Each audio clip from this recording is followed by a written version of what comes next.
father found out I was thugging, do you believe me when I tell you you the one I'm loving? Are you mad cause I'm asking you 21 questions? Are you my soulmate? Cause if so, girl, you a blessing. Do you trust me enough to tell me your dreams? I'm staring at you trying to figure how you got in them jeans. If I was down, would you say things to make me smile? I treat you how you wanna be treated, just teach me how. If I was with some other chick and someone happened to see, and when you asked me about it, I said it wasn't me, would you believe me or up and leave me? How deep is our bond if that's all it takes for you to be gone? We only humans, girl, we make mistakes to make it up, I do whatever it takes. I love you like a fat kid love cake. You know my style, I say anything to make you smile. My voice, our gender, how y'all doing?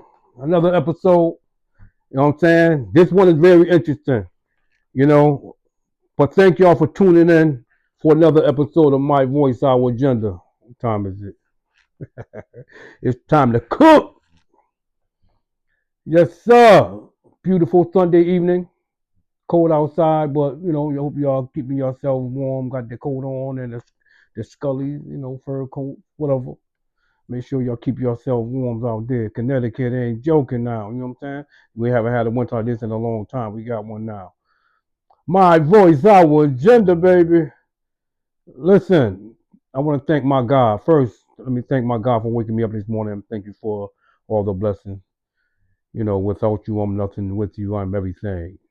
I appreciate you for everything that you have given me. So today, I want to talk about Nicki. Nicki Minaj.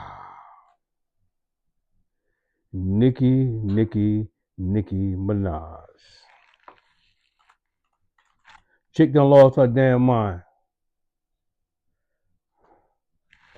She done lost her mind.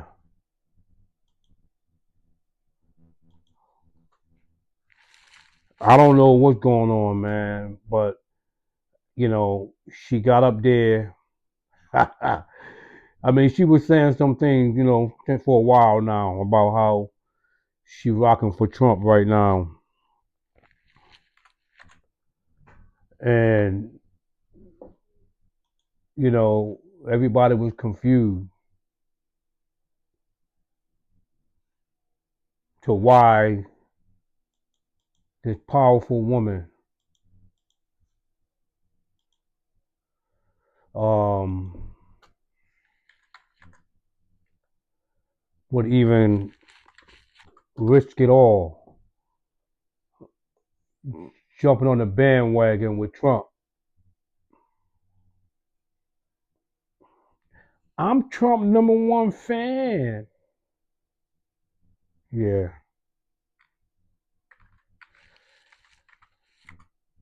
You know, I've always said there's a method to everyone madness, right? There's a method to everyone madness.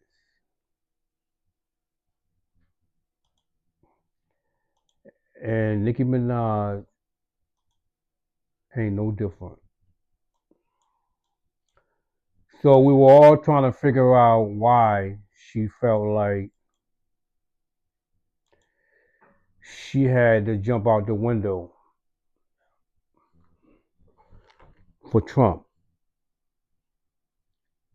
You know, and I was listening to her for a couple of months now, trying to figure out what possessed this woman, this rap queen, millionaire, made a good life for herself in the hip hop industry. Came a long way. I'm not a big Nicki Minaj fan, but you know, I was fucking with her a little bit. You know what I'm saying? Like, you know, I like, you know, a lot of her songs. You know what I'm saying? She can get it in. You know, but when you start disrespecting people's kids the way she did Cardi B, now her and Cardi B had some little thing going on, and she was being very, disrespectful. It's mean one thing about grown folks. There's a rule. There's a code. I don't care how much money you got, how much power you think you got, whether you're in the streets or you in the corporate world. There's one thing we all know. Other people's children are off limits.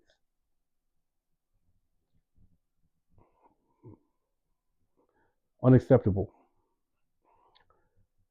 So again, you have two women of color going at it.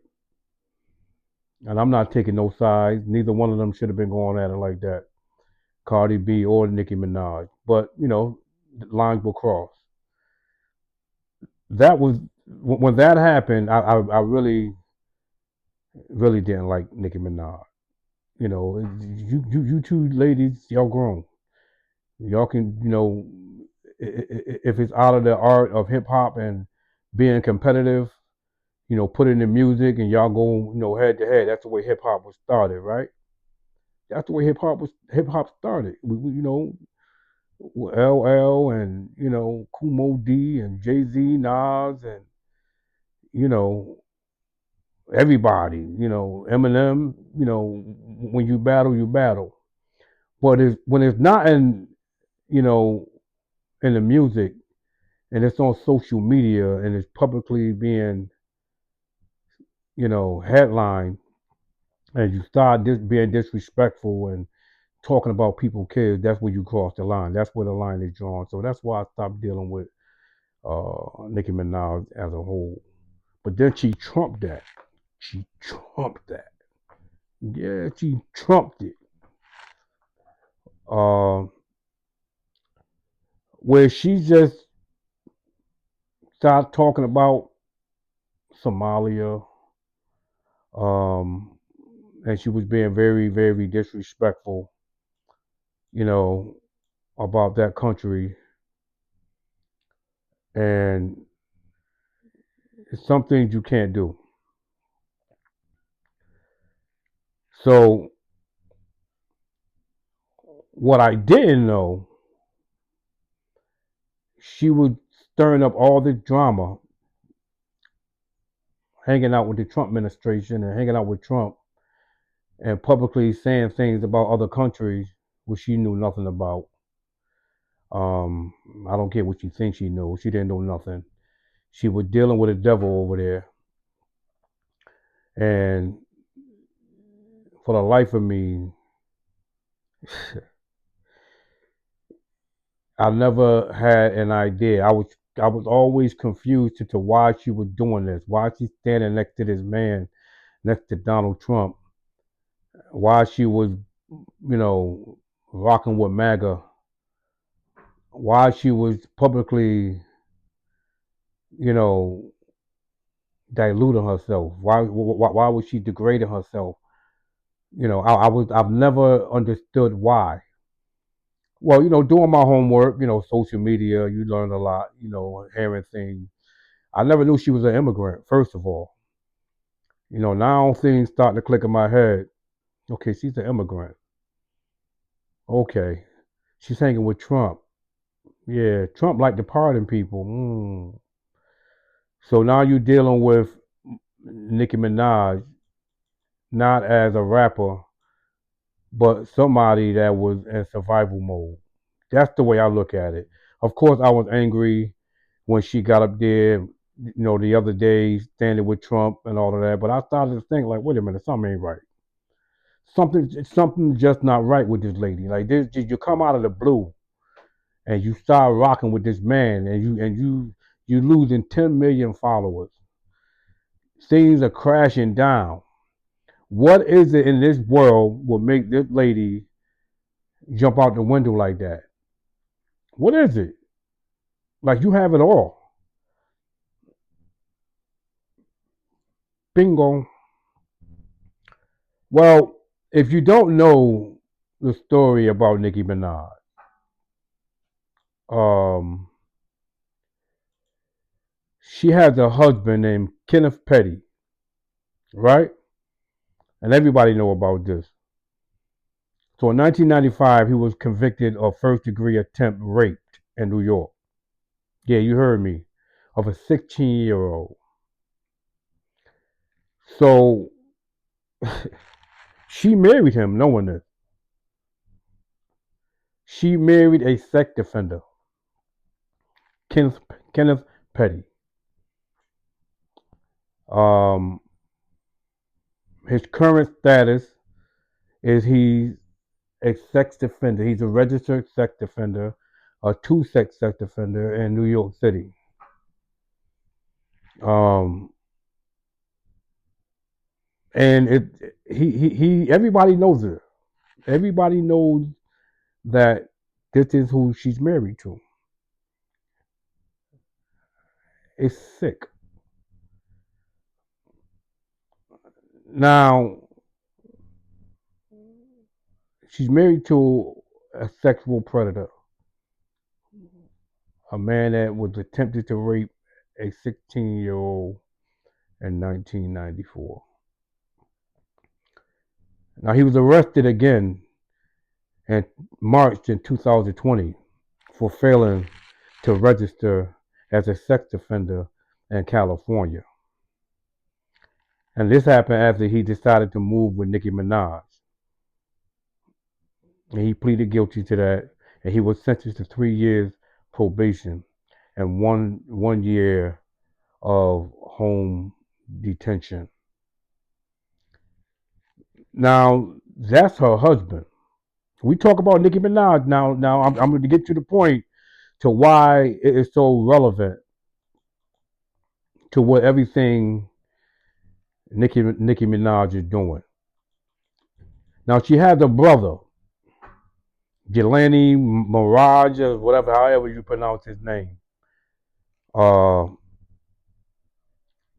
Now I don't know if she liked this shit, where there's kind of all this sexual assault with men that around her, but she have a younger brother. I don't know if he's younger or not, but Jelani was convicted in November of 2017 of predatory sexual assault against a child. Not just a child. Y'all got to sit down for this. It wasn't just a child. It was his 11-year-old stepdaughter. Are y'all not entertained? Huh? Are you kidding me? This is her brother.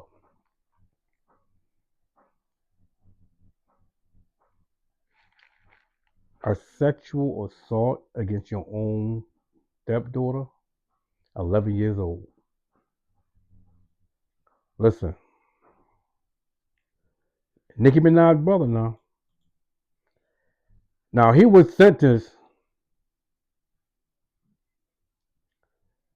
to 25 years to life in prison, which occurred in 2015. Now that he was convicted in 2017, but this happened in 2015. And he couldn't deny it because they did a DNA thing and the DNA evidence linked him to the victim. Now, Nicki Minaj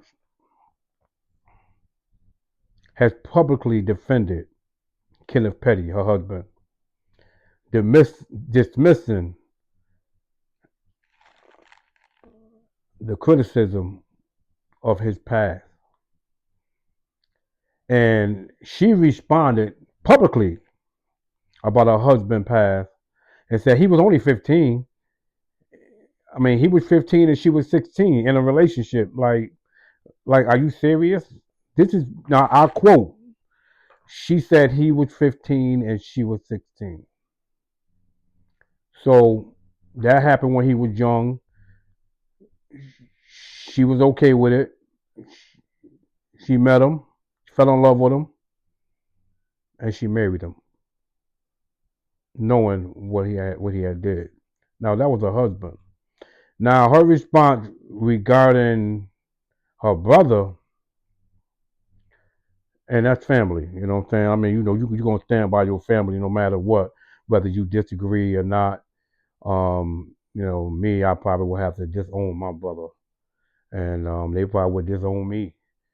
Um, my whole family probably would disown me if I was to sexually have a sexual assault charge, and it was proven that I did do it. Now, this is not allegations.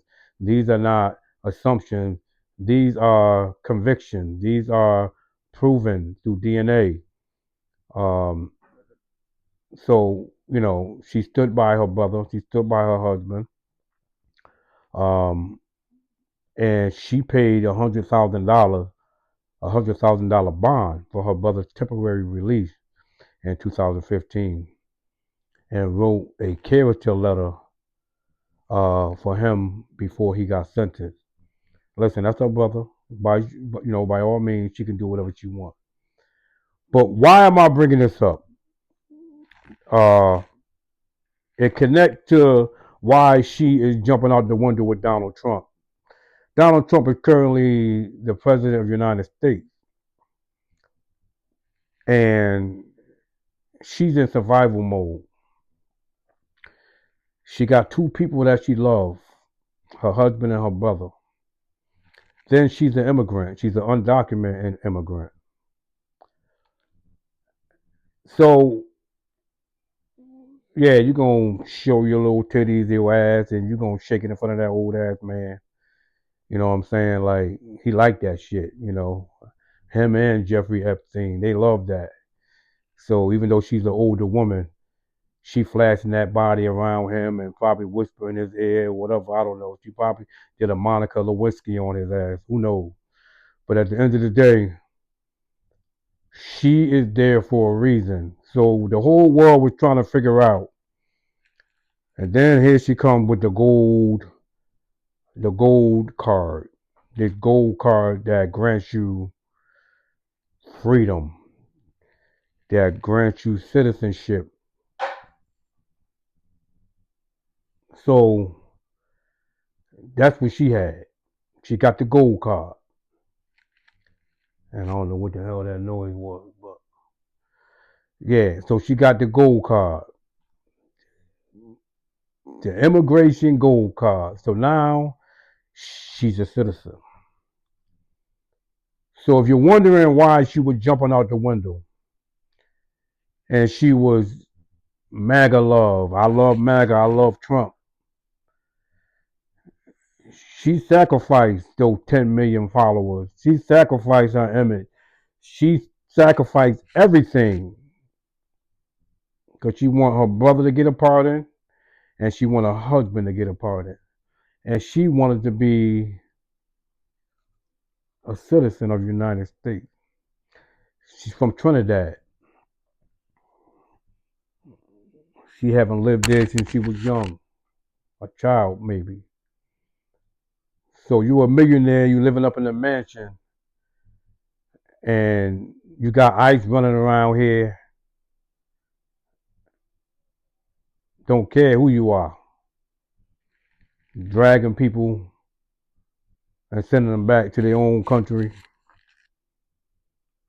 You know, I think she thought about that. So somehow she connected with Trump, and everything else is history. Me, she sold her soul. Now ask yourself, if you was in her position and you have people that you love, regardless of what they did, that needs your help, and you got the power to help them by sacrificing everything you worked hard for. But it's worth it because that's your family. It's worth it because you want to be a citizen of the United States.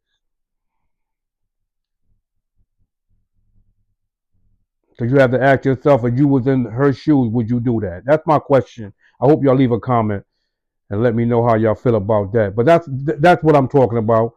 I'm not going to drag this video on. Nicki Minaj, I don't like you. I think you a devil along with him. Um, but do I understand why you jumped out the window and start disrespecting, the LGBTQ, whatever you say that, start disrespecting Somalian people, Nigerian people. I mean, the thing that you were doing, you went above and beyond to be rude and disrespectful, because you had an agenda. Your agenda was to take care of you. Did you have to jump out the window? I don't know. There's only one man that could have saved your husband, your brother, and you. And that was the man you were standing next to where you said you were his number one fan. Nicki Minaj, you wicked, but I understand. Thank you for watching My Voice, Our Agenda. Y'all make sure y'all hit that like button. Make sure y'all comment, share this video, and subscribe. My Voice, Our Agenda. Yes, please subscribe. Uh, Integrity is everything. Either you have it or you don't. That's 100. Y'all enjoy your Sunday evening. I'll be seeing y'all again. My Voice, Our Agenda. Salute.